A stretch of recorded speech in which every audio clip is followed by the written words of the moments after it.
नमस्कार। पश्चिम बंगाल को लेकर पहले फेज की वोटिंग खत्म हो चुकी है और पहले फेज की वोटिंग के बाद चौंकाने वाले आंकड़े, क्योंकि बम्पर वोटिंग देखने को मिली है। और बम्पर वोटिंग का फायदा किसे होने जा रहा है? 152 सीटों पर बिल्कुल ताजा रुझान और चौंकाने वाले आंकड़े यहां पर सामने आ रहे हैं, क्योंकि 16 जिलों के आंकड़े आपको दिखाएंगे और यहां पर मतदान प्रतिशत बढ़ा है। इस बार महिला वोट बैंक का फायदा किसे होगा और इस बार जो महिला वोट बैंक ने जिसका से यहां पर बढ़ चढ़ कर हिस्सा लिया है, क्या कुछ आंकड़ा बनने जा रहा है? इस पर चौंकाने वाले आंकड़े सामने आ चुके हैं, क्योंकि बंगाल में पहले फेज में 91% से ज्यादा यहां पर मतदान देखने को मिला है, जो कि 2021 से ज्यादा है। 2021 में यहां पर 83% करीब मतदान देखने को मिला था, जो कि बढ़कर 7 से 8% हो जाता है। तो इस मतदान प्रतिशत में जो इजाफा हुआ है, इसका फायदा किसे होने जा रहा है? क्योंकि एसआईआर के बाद ये मतदान प्रतिशत में इजाफा देखने को मिला है, इसका फायदा किसे होगा, इसका नुकसान किसे होगा, इसको लेकर अपने अपने जीत के दावे किए जा रहे हैं।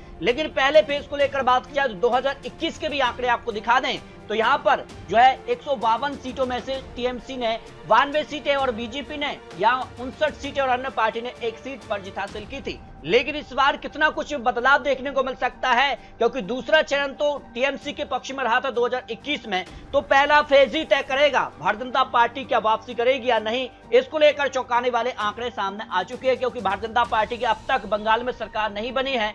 कांग्रेस ने 20 साल यहाँ पर राज्य किया है, लेफ्ट ने यहाँ 34 साल सरकार रही है, टीएमसी की 15 साल से ज्यादा यहाँ पर सरकार हो चुकी है और भारतीय जनता पार्टी का पहली बार सरकार बनाएगी। इसको लेकर क्या कुछ आंकड़े हैं, लेकिन आंकड़े बेहद ही चौंकाने वाले हैं, क्योंकि इस बार पूर्ण रणनीति से भारतीय जनता पार्टी ने चुनावी मैदान में रहे और बड़े बड़े ऐलान महिलाओं को लेकर भी किए गए हैं। लेकिन ममता बनर्जी जिसका से दावा करें कि इस बार फिर खेला होवे का नारा देती नजर आ रही है, क्योंकि बम्पर वोटिंग की अगर बात की जाए तो इस बार जो है पश्चिम बंगाल में पहले फेज में ही 91% से ज्यादा मतदान है। इसमें और इजाफा हो सकता है, जो अब तक के आंकड़े सामने आ रहे हैं। लेकिन 2001 की बात की जाए तो यहाँ 77% और वाम दल की सरकार थी, यहाँ पर 82% 2006 में, और यहाँ पर वाम दल की सरकार 2011 में अगर बात की जाए तो 2% का इजाफा देखने को मिला और सरकार टीएमसी की बनी।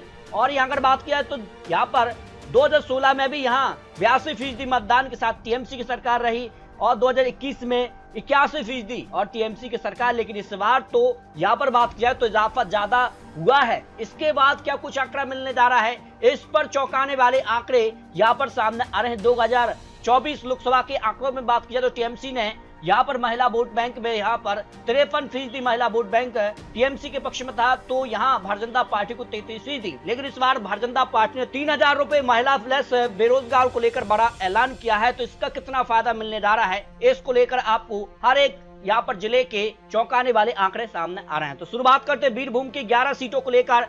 तो यहाँ अगर बात की जाए तो कुल जो आंकड़े 5 बजे तक के, उसमें अगर बात की जाए तो 2021 में 84%, लेकिन इस बार 91% से ज्यादा मतदान यहाँ पर देखने को मिला है। यानी बढ़ोतरी इस जिले में करीब 6 से 7% करीब यहाँ पर बढ़ोतरी देखने को मिली है। और 2021 में 11 सीटें में टीएमसी ने 10 सीटें हासिल की थी और भारतीय जनता पार्टी को 1 सीट मिली थी। लेकिन इस बार सीधे तौर पर भारतीय जनता पार्टी को 5 सीटों की संभावना है और टीएमसी को 5 सीटें, 1 सीट कांग्रेस के खाते में भी जा सकती है, क्योंकि कांग्रेस राहुल गांधी की जनसभाओं में भी काफी कुछ बदलाव देखने को मिला है, जनसैलाब भी देखने को मिल रहा है, तो कांग्रेस भी कुछ सीटों पर जीत हासिल करेगी।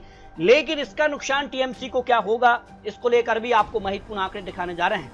दक्षिण दिनाजपुर की 6 सीटों की बात की जाए तो 2000 यहाँ पर बात की जाए तो 21 में यहाँ 83% मतदान, लेकिन इस बार 93% मतदान, करीब यहाँ पर 10% का इजाफा यहाँ पर देखने को मिला है। और नतीजे 3 सीट पर टीएमसी और 3 सीट पर ही भारतीय जनता पार्टी को जीत मिली थी 2021 में। लेकिन इस बार भारतीय जनता पार्टी को 2 सीट और टीएमसी को 3 सीटों पर बढ़त दिखाई दी है और कांग्रेस खाते में 1 सीट की संभावना यहाँ पर सामने आई है। अलीपुरद्वार की 5 सीटों में यहाँ भारतीय जनता पार्टी को 3 से 5 सीट की संभावना है और टीएमसी को 0 से 2 सीट, यानी टीएमसी 0 सीट भी रह सकती है, पर अधिकतम 2 सीट पर यहाँ पर बाजी मार सकती है, जबकि भारतीय जनता पार्टी 3 से 5 सीटों पर कमल खिला सकती है। जबकि बात की जाए तो यहाँ पर जो है जलपाईगुड़ी की 7 सीटों पर भी चौंकाने वाले आंकड़े सामने आ रहे हैं। इस बार यहाँ पर बात की जाए तो 2021 के मुकाबले यहाँ पर 2026 में यहाँ पर ज्यादा मतदान देखने को मिला है, करीब 5% की बढ़ोतरी यहाँ पर देखने को मिली है। 2021 के इन 7 सीटों के नतीजों में टीएमसी को 3 सीटें और भारतीय जनता पार्टी ने 4 सीटों पर जीत हासिल की थी। लेकिन इस बार 1 सीट का उलटफेर हो सकता है या फिर मामला 2021 के ही तरह हो सकता है। लेकिन जो अनुमान है उसमें भारतीय जनता पार्टी को 3 से 4 सीट और टीएमसी को यहाँ पर 0 से 4 सीट की संभावना दिखाई दे रही है, यानी एक सीट यहाँ पर टीएमसी के पक्ष में ज्यादा दिखाई दे रही है। जबकि बात किया है दार्जिलिंग की, तो यहाँ पर 5 सीटों में 2021 में यहाँ पर 78% के करीब मतदान और इस बार 2026 में जो 5 बजे तक के आंकड़े में 86% के करीब मतदान, यानी 8 से 9% का इजाफा यहाँ पर देखने को मिल रहा है। और नतीजे 2021 की बात किया तो टीएमसी को 0 सीट और भारतीय जनता पार्टी को 5 सीटें मिली थी 2021 में, लेकिन इस बार बात किया तो भारतीय जनता पार्टी को यहाँ पर 3 से 5 सीट और यहाँ पर बात किया टीएमसी को 2 सीटों की संभावना यहाँ पर सामने आ रही है। यहाँ पर भी कुछ उलटफेर हो सकता है, 1-2 सीट का बड़ा उलटफेर यहाँ पर सामने आ सकता है, जो अनुमान यहाँ पर पहले फेज को लेकर लगाए जा रहे हैं। बांकुरा की बात की तो बांकुरा में भी 12 सीटों को लेकर बम्पर वोटिंग देखने को मिली है और यहाँ अगर बात की जाए तो 2021 और 2026 के बीच का जो अंतर है वो 3 से 4% करीब दिखाई दिया है। लेकिन 2021 की बात किया तो इन 12 सीटों में से टीएमसी को 8 सीटें मिली थी और भारतीय जनता पार्टी को 4 सीटों पर जीत मिली थी। लेकिन इस बार जो आंकड़े कह रहे हैं कि भारतीय जनता पार्टी को एक तरफा 8 सीट मिल सकती है और टीएमसी को 4 सीटें, यानी बड़ा उलटफेर यहां पर देखने को मिल सकता है, जो बांकुरा को लेकर महत्वपूर्ण आंकड़े सामने आ रहे हैं। बात किया है कालिम्पोंग की तो एक सीट पर भारतीय जनता पार्टी को जीत यहां पर 2021 में अन्य के खाते में रही थी सीट, लेकिन इस बार टीएमसी के खाते में ये सीट जाती नजर आ रही है, जो पहले फेज को लेकर महत्वपूर्ण गणित सामने आ रहा है। बात की जाए तो यहाँ पर मालदा जिले की 12 सीटों पर भी चौंकाने वाले आंकड़े सामने आ रहे हैं और यहाँ अगर बात किया है तो 2021 में यहाँ 81% मतदान, इस बार 89% करीब, यानी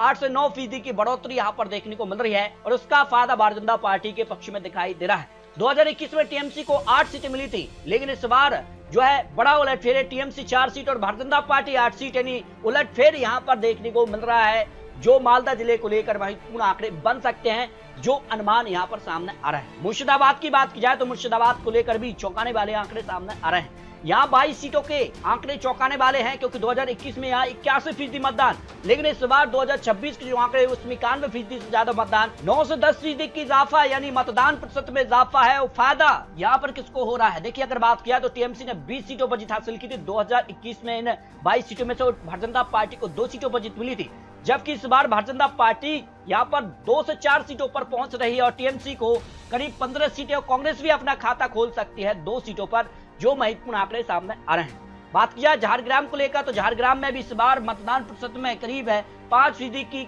यहाँ पर इजाफा देखने को मिला है। 2021 की अगर बात करें नतीजों में 4 सीटों में 4 सीटों पर टीएमसी ने जीत हासिल की थी 2021 में और भारतीय जनता पार्टी को 0 सीट मिली थी, लेकिन इस बार भारतीय जनता पार्टी को 1 सीट का फायदा हो सकता है। भारतीय जनता पार्टी के पक्ष में 1 सीट और टीएमसी के पक्ष में 3 सीटों की संभावना यहाँ पर पहले फेज को लेकर लगाई जा रही है। जबकि बात की जाए तो यहाँ पर कुंची बिहार की 9 सीटों की, तो यहाँ भारतीय जनता पार्टी को यहाँ पर करीब 5 सीटें मिल सकती हैं इस बार जो आंकलन है और टीएमसी को 4 सीटें, जबकि 2021 की अगर बात किया तो टीएमसी को केवल 2 सीटें थी और भारतीय जनता पार्टी ने यहाँ पर 7 सीटों पर जीत हासिल की थी, यानी यहाँ पर 1 से 2 सीटों पर बड़ा उलटफेर देखने को मिल सकता है, जो महत्वपूर्ण आंकड़े, क्योंकि यहाँ पर भी मतदान प्रतिशत में करीब 6 से 7% की इजाफा देखने को मिल रहा है।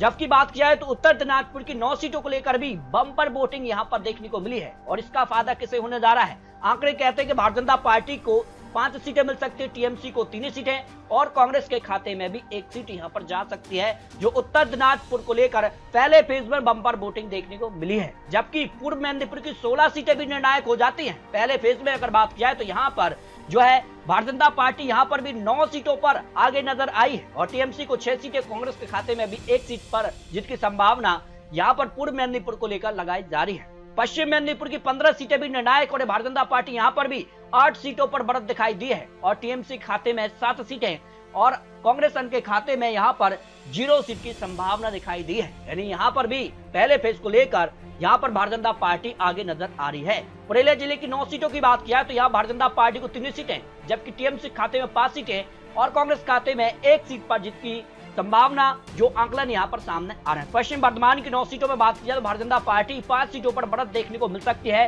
टीएमसी के खाते में 4 सीटें और कांग्रेस के खाते में यहाँ पर भी 0 सीट की संभावना दिखाई दे रही है। इस तरह से बात किया पहले फेज को लेकर जो आंकलन, जो यहाँ पर विश्लेषण सामने आ रहा है। बम्पर वोटिंग के बाद सीधे तौर पर माना जा रहा है कि भारतीय जनता पार्टी यहाँ पर बढ़त हासिल कर सकती है, पहले फेज को लेकर लगाई जा रही है। 70 से 90 सीटों का अनुमान पहले फेज को लेकर भारतीय जनता पार्टी का, जबकि टीएमसी 60 से 80 सीटें और कांग्रेस प्लस अन्य के खाते में करीब 4 सीट की संभावना ही नजर आ रही है। यानी पहले फेज को लेकर बात की तो भारतीय जनता पार्टी के पक्ष में बढ़त नजर आ रही है, क्योंकि दूसरे फेज में टीएमसी ने एकतरफा जीत हासिल की थी 2021 में, क्योंकि दूसरे फेज की वोटिंग 29 अप्रैल को 142 सीटों पर होने जा रही है। और अगर नतीजों की बात की जाए तो इन्हें 142 सीटों में से भारतीय जनता पार्टी को 18 सीटें और टीएमसी ने 123 सीटों पर जीत हासिल की थी। तो इस कारण से ही माना जा रहा है कि पहला फेज निर्णायक है और पहले फेज में किसे बढ़त देखने को मिल सकती है, ये काफी महत्वपूर्ण हो जाता है। तो पहले फेज की यहाँ पर बात किया तो वोटिंग खत्म हो चुकी है और जनता ने अपना फैसला ईवीएम में कैद कर दिया है। तो 2026 में खेला हो बे या भारतीय जनता पार्टी यहाँ पर एक तरफा सरकार बनाने जा रही है, क्योंकि इसको लेकर अपने अपने बड़े बड़े दावे किए जा रहे हैं। तो इसको लेकर 4 मई का इंतजार सबको रहेगा। तो किसकी सरकार बन सकती है, क्योंकि ये चुनावी आंकड़े चुनावी अनुमान है। आपको क्या लगता है, रख सकते हैं।